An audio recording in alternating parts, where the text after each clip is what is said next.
बिस्मिल्लाहिर्रहमानिर्रहीम अस्सलाम वालेकुम। Welcome to Harvard academy.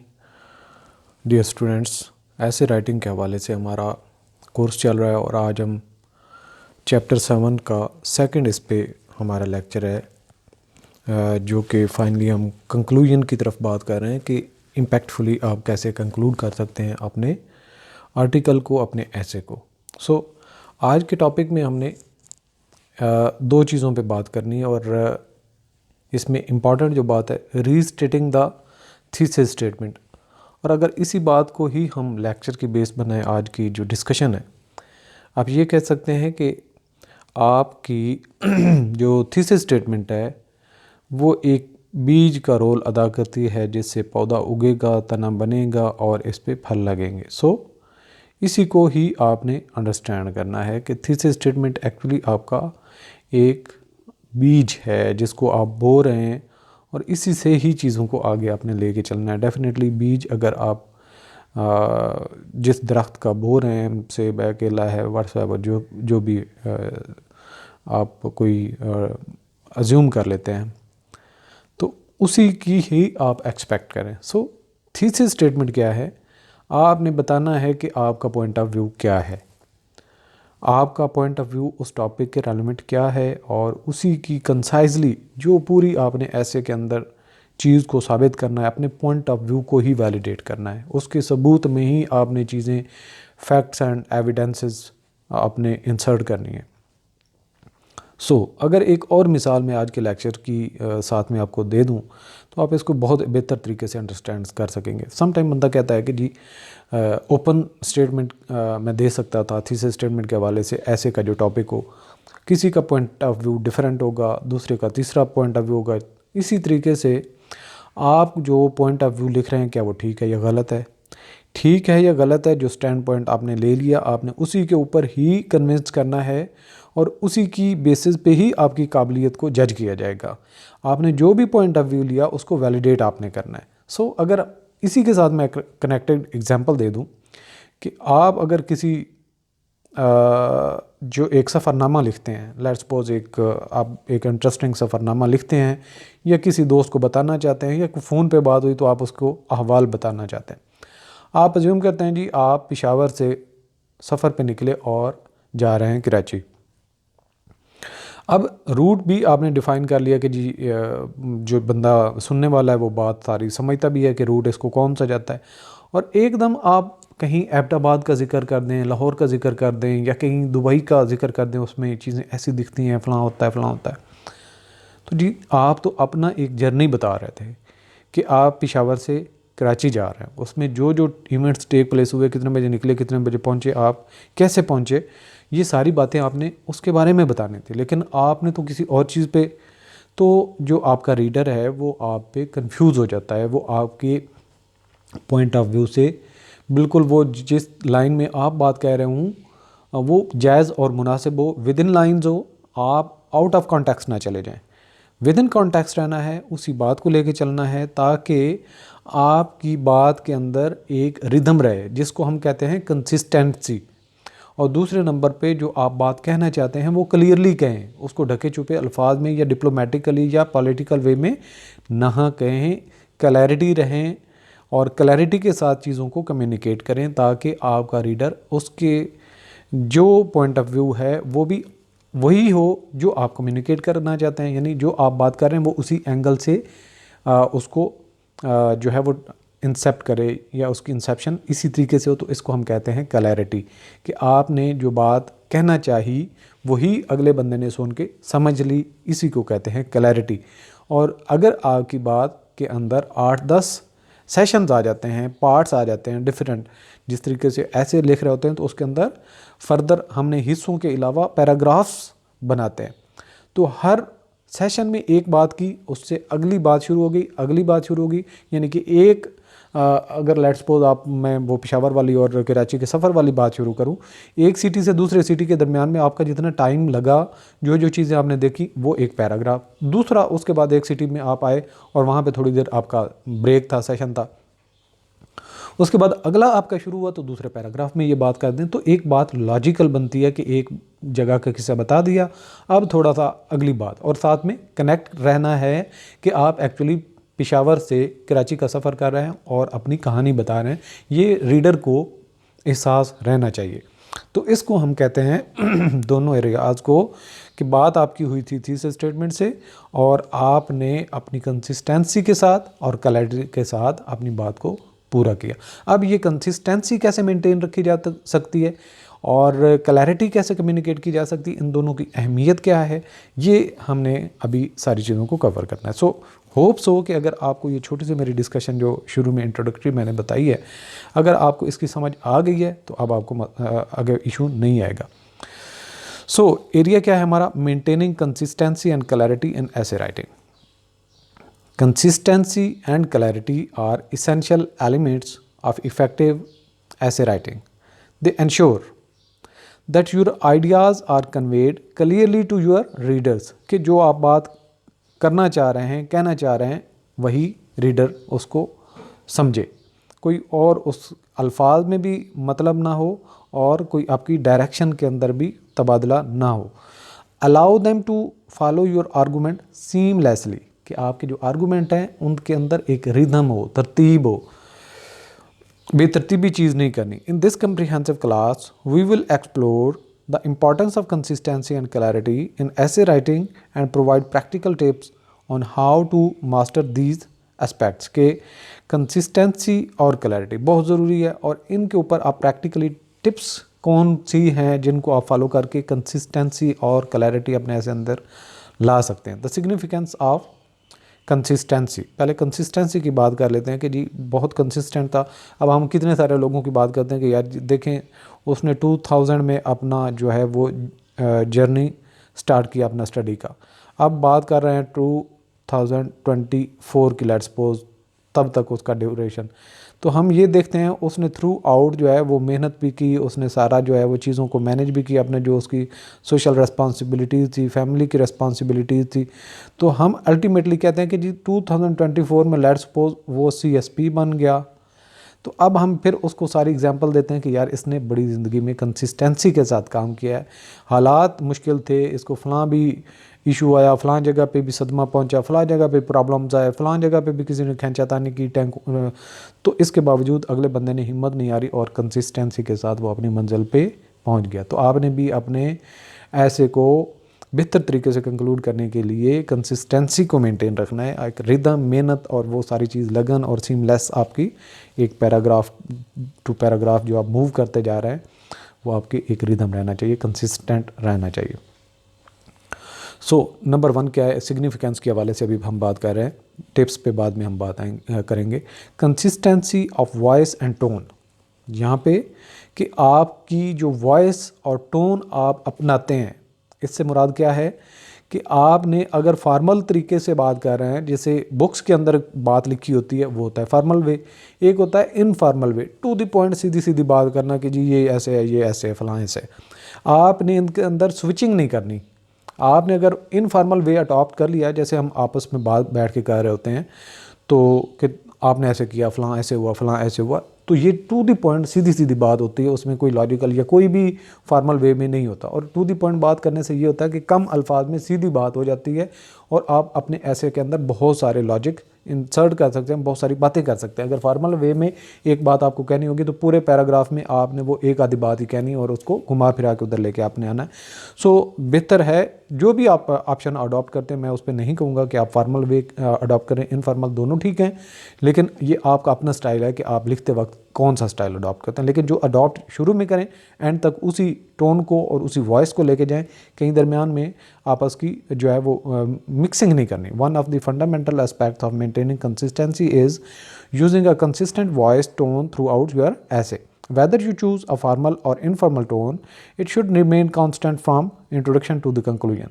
Shifting between different tones can confuse your readers and disrupt the flow of your essay. सबसे बड़ा problem इसका ये है कि आप अगर स्विच करेंगे उससे आपका रीडर कंफ्यूज हो जाएगा, उसका जो फ्लो है इन्फॉर्मेशन का वो डिसरप्ट हो जाएगा, उसमें वो प्रॉब्लम होगी और जो आप बात कहना चाह रहे हैं वो सही तरीके से उस तरीके से समझ नहीं पाएगा। अच्छा, इसके बाद आ जाता है कंसिस्टेंसी एंड वर्ब। नॉर्मली क्या होता है कि पास्ट टेंस में ऐसे हम लिखते हैं, पास्ट या फिर प्रेजेंट में। कोई बात नहीं, जो भी आप सेंटेंस आप जो भी टेंस ज़माने में बात करते हैं, लेकिन आपको उसको कंसिस्टेंट रखना है। कहीं पे बहुत मजबूरी हो जाए तो फिर आप आपस में कहीं कोई फर्स्ट के प्रेजेंट की बात कर रहे हैं तो कहीं पास्ट के कोई इवेंट कोट करना चाहते हैं तो उसकी पास्ट में बात कर दी।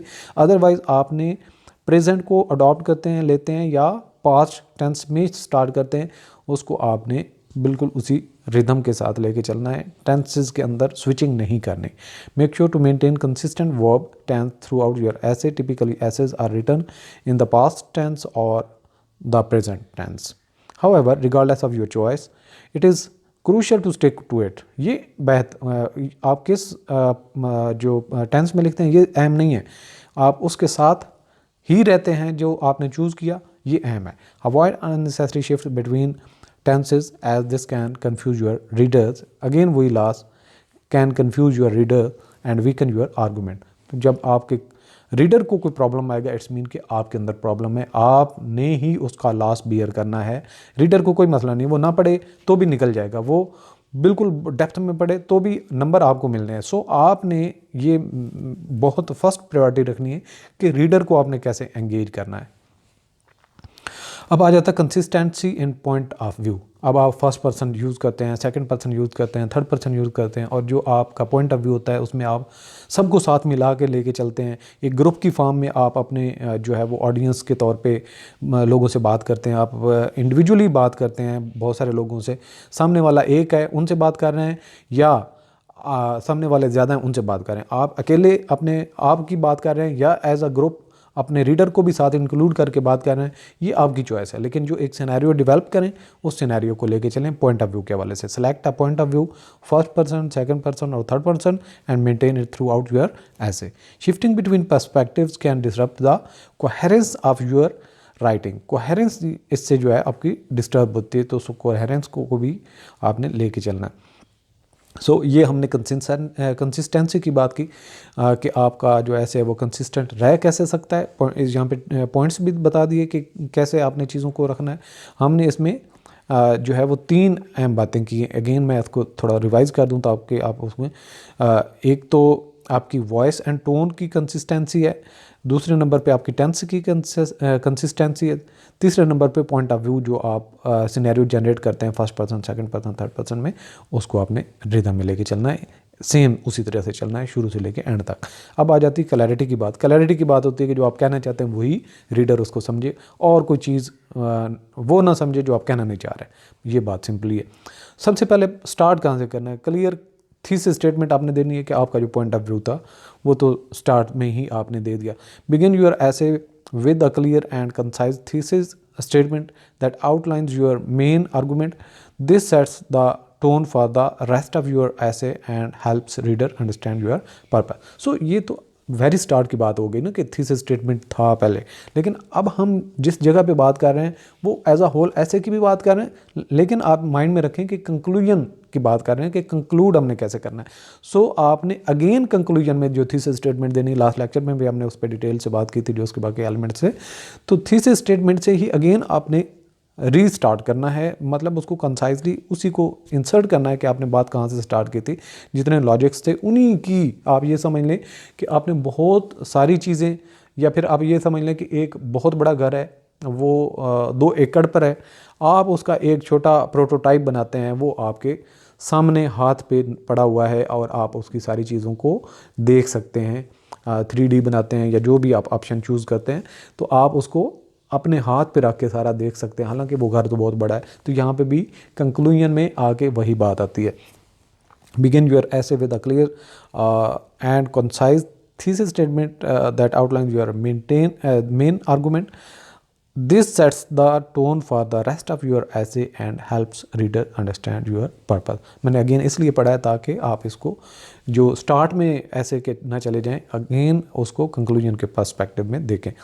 अच्छा, इसके बाद जो ओवरऑल भी बात है और जो आपके जो क्लैरिटी के हवाले से बात कर रहे हैं, तो पूरे ऐसे की भी बात कर रहे हैं, साथ कंक्लूजन की बात कर रहे हैं। स्ट्रक्चर्ड पैराग्राफ, तो आपके पैराग्राफ में क्या होता है, पहले शुरू में पैराग्राफ का एक सेंटेंस आप देते हैं जिसका टॉपिक सेंटेंस आप कह सकते हैं या सब्जेक्ट सेंटेंस कह सकते हैं। तो उसी की बेसिस पे फर्दर आप पूरे ऐसे को पूरे जो आपका एक पैराग्राफ है इंटीग्रेटेड होता है, वेल ऑर्गेनाइज्ड होता है, उसको आप लिंक करते हैं। उसके बाद नेक्स्ट जब स्टार्ट करते हैं तो आपके दोनों ऐसे दूसरा पैराग्राफ टू पैराग्राफ जो है वो एक ट्रांजिशनल वर्ड्स का इस्तेमाल करते हुए आपने मूव करना है। सो अगली बात हम बाद में लेके चलते हैं कि ट्रांजिशनल वर्ड्स की कैसे आपने यूज़ करना होता है। ऑलरेडी भी हम उससे बात कर चुके हैं कि ट्रांजिशनल वर्ड होते कौन से हैं, जो हमारे प्रीवियस लेक्चर को अगर आप याद करें। तो यहाँ से आपने क्या करना है कि पैराग्राफ का स्ट्रक्चर वेल रखना है, उसको जो पैटर्न हमने कवर किया था स्ट्रक्चर पैराग्राफ पे भी हमने ऑलरेडी डिस्कशन डिटेल से की हुई है, आप उसको रिमाइंड करें। ऑर्गेनाइज यूर ऐसे into well structured paragraphs each with a clear topic sentence, मतलब जो भी पैराग्राफ स्टार्ट करते हैं टॉपिक सेंटेंस उसके दे।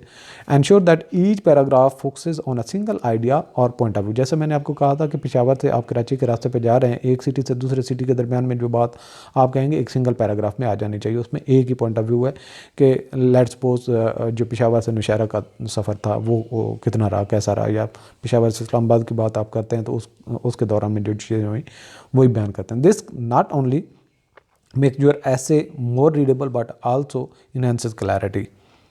अब आ जाता है ट्रांजिशनल एंड क्वेश्चन, यानी कि आपके ऐसे के अंदर transitional words paragraph to paragraph, sentence to sentence, और इस तरह से क्वेश्चन होनी चाहिए। एक ऐसे पढ़ रहे हैं तो एक उसकी बात है तो उसी की बात हो रही है, और अगले में जाते हैं तो उसकी कंटिन्यूएशन है।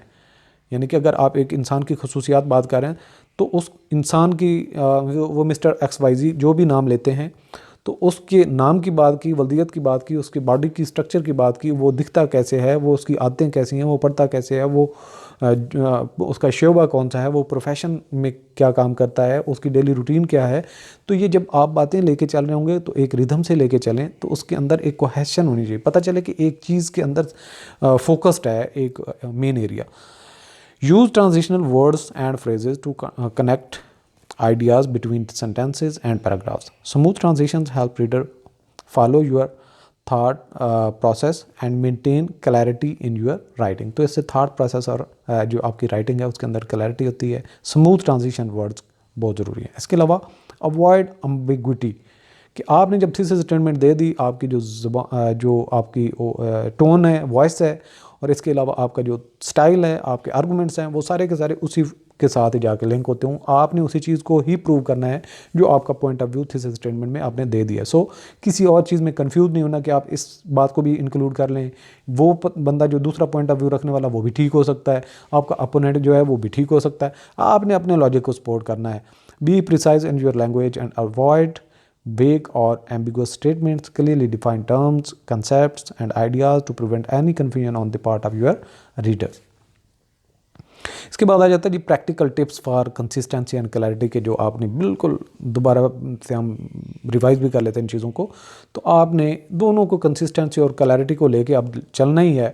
जब ये चीज़ें साबित होगी उनकी सिग्निफिकेंस के हवाले से, तो आउटलाइन बिफोर यू राइट, कि आपने अपने ऐसे की आउटलाइन बनानी। कुछ लोग होते हैं वो एग्ज़ाम में आउटलाइन के बगैर भी लेके चलते हैं, लेके चल सकते हैं तो लेके चलें, कोई इशू नहीं है, लेकिन उसको मैनेज करना, हैंडल करना मुश्किल हो जाता है। बेहतर यही होता है कि आउटलाइन करें, ताकि आपके जो आउटलाइन में उसमें भी एक कंसिस्टेंसी होनी चाहिए, एक फ़्लो ऑफ इंफॉर्मेशन का एक रिदम होना चाहिए। कैसे आप स्टार्ट करते हैं और बॉडी की तरफ से लेके कंक्लूड करते हैं, क्या क्या उसकी तरतीब होगी, उसी तरतीब को आगे लेके चलेंगे तो कंसिस्टेंसी और क्लैरिटी को मेंटेन रखना काफ़ी आसान हो जाता है, क्योंकि आपको पता है कि आप किस डायरेक्शन में चल रहे हैं।